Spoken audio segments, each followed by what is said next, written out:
भाजप नेते विजय चौधरी आणि मंत्री गिरीश महाजन यांच्यातले ऑडिओ क्लिप सोशल मीडियावर व्हायरल झाली। या कथित ऑडिओ क्लिपमध्ये विजय चौधरी यांनी केंद्रीय मंत्री रक्षा खडसे यांच्या राजीनाम्याची मागणी केली। एकनाथ खडसे भाजपावर टीका करत असताना त्यांच्या सुनेला मंत्रिपद का असा प्रश्नही या क्लिपमध्ये उपस्थित करण्यात आलाय। तसंच एकनाथ खडसे आणि रक्षा खडसे यांच्याबाबत आक्षेपार्ह भाषेचा वापर आणि शिवीगाळ करण्यात आली।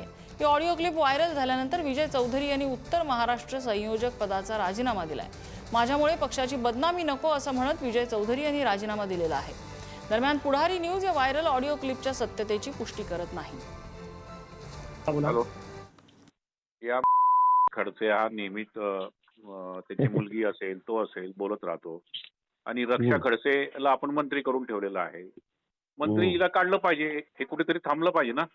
तो उठल्या सुटल्या घाणेरडा काही आरोप करतो दरवेळेस तो काहीतरी निर्णय करावा लागेल असं। आणि रक्षा खडसे मंत्रिमंडळात एका घरात राहतात, एकमेकांना मदत करतात। हे कसं सहन करायचं आपण? बरोबर आहे। तुम्ही सांगा आदेश काय करायचं सांगा।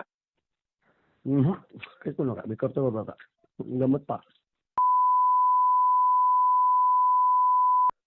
दरवेळेस काही ना काही घेऊन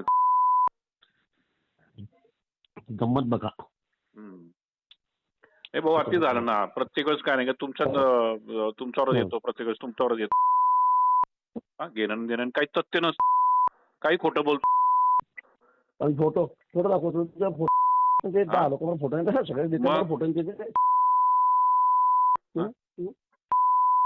हे भाऊ काहीतरी आपण आक्रमक भूमिका घेतली पाहिजे आणि पार्टीला पण सांगितलं पाहिजे हे चालणार नाही, दुहेरी भूमिका चालणार नाही। एक तर मग रक्षाचा राजीनामा घ्या, आम्हाला हे फालतूपणा चालणार नाही। बरोबर, मग काहीतरी भूमिका घ्यावी लागेल ना भाऊ। कसं काय झालं असं एका घरामध्ये? ती पण एका घरात, त्याची ती खडसेची मुलगी पण, ही पण, हा पण करतो काहीतरी इलाज करतो। जी भाऊ आणि तुम्ही सांगा मला, तुम्ही सांगाल तसं मी पत्र काढतो त्या विरोधात। करतो उठावून आता। जी भाऊ, जेवण करतो, विमान पकडायचं 10 मिनिट।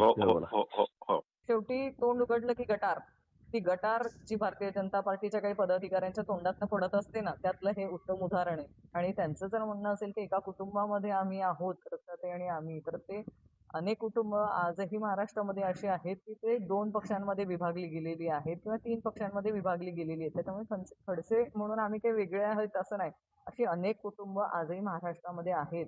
त्यांचे वडील भारतीय जनता पार्टीत असतील तर मुलगा दुसऱ्या पक्षात आहे। त्यामुळे त्या रक्षाताई त्यांच्या पक्षाच्या निष्ठेने काम करतायत, मी माझ्या पक्षाच्या निष्ठेने काम करतायत।